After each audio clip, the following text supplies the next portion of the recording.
Hey, it's Jeff at 650 Cycle. One of the parts of my business is pulling motorcycles apart and selling parts. And part of all of that is determining whether you have a good part or not. A big seller are carburetors on any bike, any model.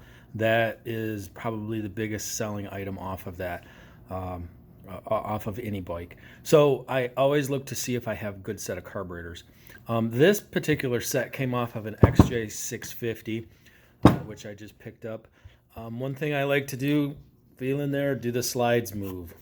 In this one, they all move. So that's a good sign that things are working the way they should. Do the does all the mechanism work like it should? Does all the everything open like it should? This does. I have a choke. Where is my choke coming in at? All of this moves. It's all moving freely, so that's telling me that this is probably a pretty good set. It's probably filthy dirty, but other than that, everything is moving. So I'm going to go forward with this and just do some cleaning on it. I always try to clean out as much as I possibly can. I'm not a great carburetor guy, but I can spray carb cleaner in there and get things cleaned out a little bit so that the guy buying it doesn't have to spend quite so much time on it.